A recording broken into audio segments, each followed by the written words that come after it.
October 7వ తారీఖున జరగబోయే సిరిమాన్కి కావాల్సిన వృక్షం చింత చెట్టు. ప్రతి సంవత్సరం కూడా మీరు రాట వేయడం జరిగింది. 12వ తారీఖుని ఆ రోజే దీక్ష చేయడం, తర్వాత అమ్మవారు స్వప్నంలో ఆవిడ లభ్యమయ్యి ఇక్కడ కొండ తామరపల్లి గ్రామంలో చల్ల అప్పలనాయుడు వారి కలంలోని ఈ సంవత్సరం సత్కరించింది. అలాగే ఇరిసిమాన్ కూడా లోకవరపు సత్యం గారు వారి యొక్క కలంలోని లభ్యమైంది. వారు కూడా నిన్ననే వాళ్ళ దగ్గరికి వెళ్ళి మా చెట్టు కోరింది, మీ యొక్క అనుమతి కావాలంటే వెంటనే వారు ఏం చేశారంటే మేము అంగీకరించాము, మీరు పూజలు చేసుకోమని తర్వాత తీసుకుని వెళ్ళమని వాళ్ళు అంగీకరించారు. 24వ తారీఖుని ఉదయం 8:30 చెట్టు తీసే కార్యక్రమం కూడా అత్యంత వైభవంగా కార్యక్రమం అవుతుంది.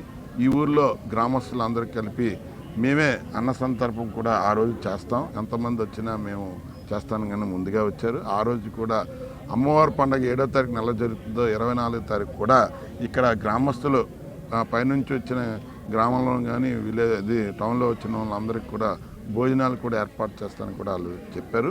24వ తారీఖు నుండి 25వ తారీఖు నుండి అక్టోబర్ 6వ తారీఖు వరకు కూడా ఇరిసిమాను సిరిమానుగా తయారు చేసి 7వ తారీఖు కూడా నిర్దేశించిన ప్రణాళికతో మన కలెక్టర్ గారు, మినిస్టర్ గారు, ఎమ్మెల్యే గారు సూచనల ప్రకారంగా మధ్యాహ్నం 7వ తారీఖు మధ్యాహ్నం 3 గంటల నుండి సాయంత్రం 5 గంటల లోపు తిప్పమని, గతసారి ఎలా జరిగిందో అంచెత్త వైభవంగా జరగడానికి కూడా వారు మాకు ఆదేశాలు ఇచ్చారు. అలాగే మా ఈవో గారి ఆధ్వర్యంలో అత్యంత వైభవంగా జరుగుతుంది. కాబట్టి అలాగే అక్టోబర్ 7వ తారీఖు కూడా ఈ సిరిమాను తిలకించడానికి లక్షలాది మంది వస్తారు. కాబట్టి అందరూ కూడా ఆరోగ్యాలు అష్టైశ్వర్యాలు పొందుతారని మీ ద్వారా తెలియజేస్తున్నాం. జై పైడి మాంబ.